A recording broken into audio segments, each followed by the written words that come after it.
പതിവ് പോലെ തന്നെ വീട്ടിൽ നിന്ന് വണ്ടി എടുത്ത് ഇറങ്ങുക. പാലക്കാടിന് ട്രിപ്പാന്ന് പറഞ്ഞാണ് പോകുന്നത്. എവിടെ ചെല്ലുവോ എങ്ങോട്ട് ചെല്ലുവോ ഒന്നും അറിയത്തില്ല. എന്തായാലും അൽത്താവ് വന്നിട്ടുണ്ട്. ഇനി നേരെ ഇച്ചാപ്പന്റെ അടുത്തോട്ട്. നേരത്തെ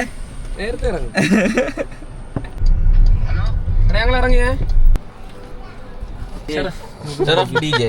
ഷറവിനെയും കയറ്റി വണ്ടി വിട്ടു. ഇനിയിപ്പം നമുക്ക് സകിലാണുള്ളത്. അവനെ പോകുന്ന വഴിക്ക് അങ്കമാലിയിൽ നിന്ന് പിക്ക് ചെയ്യാന്ന് പറഞ്ഞു. അവൻ ഞങ്ങളെയും കാത്ത് അവിടെ നിൽക്കാന്ന് പറഞ്ഞിട്ടുണ്ട്. ഇത്തവണ ഇലക്ട്രിക് വണ്ടിയുമായിട്ട് പോയി നോക്കാന്ന് ഓർത്തു. എങ്ങനെയാണ് ഇതിന്റെ ലാഭം എന്നൊന്ന് അറിഞ്ഞിരിക്കണമല്ലോ. എന്തായാലും സൺറൂഫ് കണ്ടപ്പോഴത്തേക്കും ഷറവിന് മുകളിൽ കയറിയുന്ന ഫോട്ടോ എടുക്കണം, വീഡിയോ എടുക്കണം എന്നൊക്കെയായി അവന്റെ ഓരോരോ ആഗ്രഹങ്ങളെ. ഇനിയിപ്പം വണ്ടി ചാർജ് ചെയ്യണം. തൊട്ടടുത്തായി തൊടുപുഴയിലാണ് ചാർജിങ് സ്റ്റേഷൻ ഉള്ളത്. നേരെ തൊടുപുഴയ്ക്ക് വിട്ടു. ചാർജിങ് സ്റ്റേഷനിൽ എത്തി വണ്ടി അവിടെ ചാർജ് ചെയ്യാൻ ഇട്ടപ്പോഴാണ് ഇതിന്റെ പരിപാടികളൊന്നും നമുക്ക് അറിയത്തില്ല എന്നുള്ള കാര്യം മനസ്സിലായത്. പിന്നെ അവിടെ എഴുതി വെച്ചേക്കുന്നതൊക്കെ വായിച്ച് ആപ്ലിക്കേഷനൊക്കെ ഡൗൺലോഡ് ചെയ്ത് ചാർജ് ചെയ്യാൻ നോക്കിയപ്പോഴാണെങ്കിൽ KCBയുടെ ഈ മെഷീൻ ഒന്നും വർക്കുമല്ല. മെനക്കേട് നോക്കുമ്പോൾ ഡീസൽ തോന്നില്ല. ലാഭം നോക്കാൻ വേണ്ടി EV ആയിട്ട് ഇറങ്ങിയേക്കുവാ. എന്താവുമെന്ന് പോകുന്ന വഴിക്ക് കണ്ടേ. ഇവനാണെങ്കിൽ ഉത്തരവാദിത്തം എന്ത് സംഭവിച്ചാലും ഇവരാണെല്ലാം ചെയ്യാൻ പോകുന്നത്. ഞാൻ കൂട്ടത്തിലെ പണച്ചാകം. നമുക്ക് എങ്ങോട്ടാ പോകാൻ വേണ്ടി ഇറങ്ങിയേക്കുന്നേ? പാലക്കാട്. ഇത് ചാർജ് ചെയ്തിട്ട് എന്ന് എത്തുമെന്ന് കണ്ടറിയാം. വല്ല നടക്കുവോ? അടുത്ത മൂവാറ്റുപുഴ. ഈ ചാർജിങ് സ്റ്റേഷൻ ഇല്ല. KCBയിലെ ചാർജിങ് മെഷീൻ വർക്ക് അല്ലാത്തതുകൊണ്ട് വണ്ടി നേരെ മൂവാറ്റുപുഴയ്ക്ക് വിട്ടു. മൂവാറ്റുപുഴ ടൗൺ എത്തുന്നതിന് തൊട്ട് മുമ്പായിട്ടാണ് ചാർജിങ് സ്റ്റേഷൻ കാണിച്ചേക്കുന്നത്. നേരെ അവിടെ എത്തി. നമ്മുടെ രണ്ടാമത്തെ ഇവന്മാര് ചാർജ്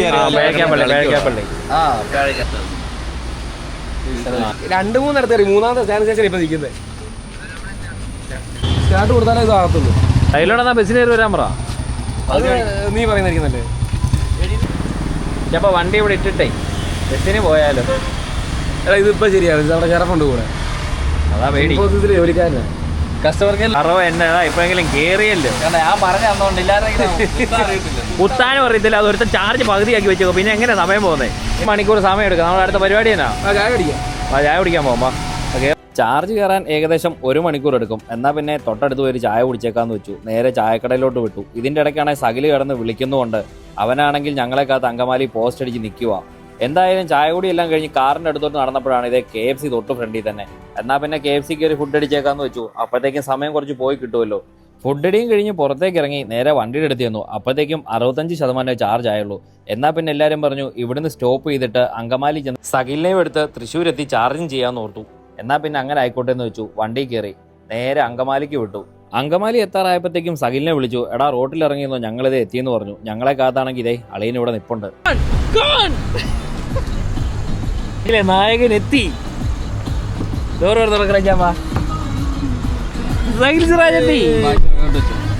സകിലിനെ വണ്ടി കയറ്റി വണ്ടി എടുത്തു. ഇവിടെ നിന്ന് നേരെ പോകുന്നത് തൃശ്ശൂരിനാണ്. അപ്പോഴത്തേക്കും ചാർജിങ് ഏകദേശം ഒരു 38% താന്നിരുന്നു. തൃശ്ശൂരെത്തി അവിടെ വണ്ടി ചാർജ് ചെയ്യാം, എന്നിട്ട് അവിടെ നിന്ന് എവിടെയെങ്കിലും ഫുഡും കഴിക്കാന്നുള്ള പ്ലാനിലാണ് ചെന്നത്. എന്തായാലും നേരെ KCBക്കകത്ത് കയറിയപ്പം ഇവിടുത്തെ മെഷീൻ എല്ലാം ഓക്കെയാണ്, പക്ഷേ വർക്കാകുന്നില്ല. KCBയുടെ കസ്റ്റമർ കെയർ വിളിച്ചപ്പോഴത്തേക്കും അവരത് റെഡിയാക്കി തന്നു. ഇതാണ് നിങ്ങൾ അറിയത്തില്ലെന്ന് പറഞ്ഞേ. അത് കുത്തിയാൽ മാത്രം പോരെ, ഇനി കുറെ പണിയുണ്ട് ഇതിൻ്റെ അകത്ത്. വേണ്ട 1 ഏക്കർ തെറി നിനക്ക് കിട്ടും. നല്ലവണ്ണം ചെയ്തുകൊണ്ട് കിട്ടി. ഒറ്റടി കയറി നീ എന്നാ അടുത്ത പരിപാടി? നമുക്ക് നീ വണ്ടി കാവലായിട്ട് ചാർജ് ചെയ്തിട്ടൊക്കെ ഞങ്ങൾ പോയി കറക്കിട്ട് വരാം. റൗണ്ട്സ് ഇപ്പൊ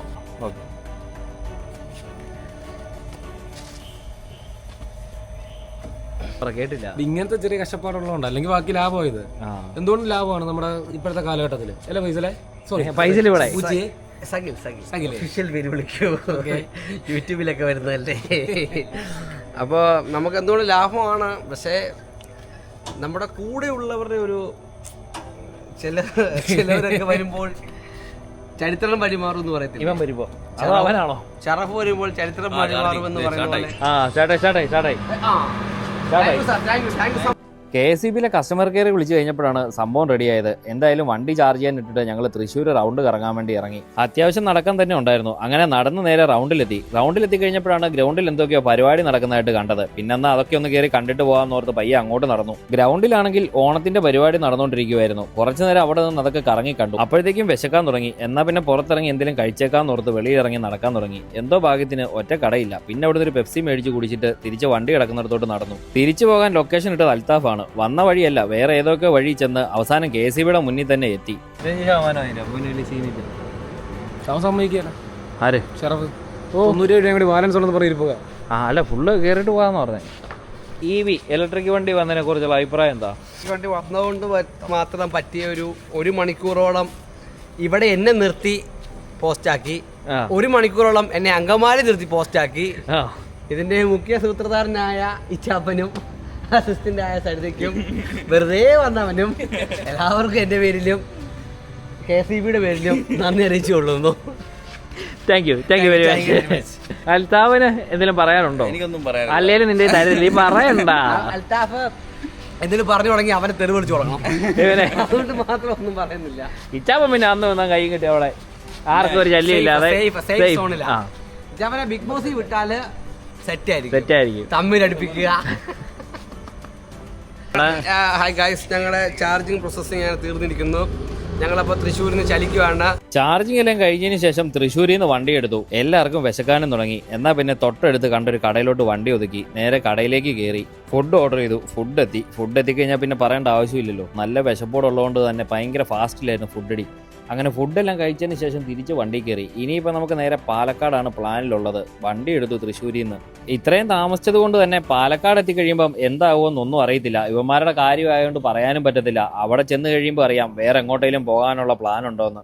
അങ്ങനെ കുതിരാനും കഴിഞ്ഞ് മുന്നോട്ട് ചെന്നപ്പം ആദ്യത്തെ ടോള് വന്നു. ടോള് കഴിഞ്ഞ് നേരെ ഇറങ്ങിയപ്പോഴത്തേക്കും ഇതേ ഒരു ചായക്കട, ബൂസ്റ്റർ ചായ തന്നെ. എന്നാൽ പിന്നെ അവിടെ ഇറങ്ങി ഒരു ചായയൊക്കെ കുടിച്ചിട്ട് പോകാമെന്ന് ഓർത്തു.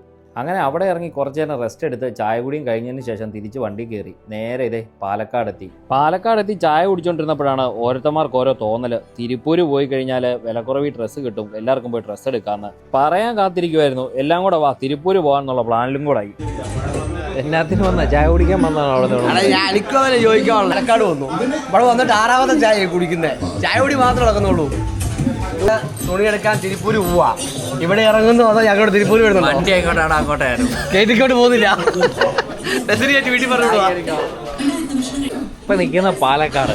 ഇവിടെ നിന്ന് അങ്ങോട്ടാ തിരുപ്പൂര്.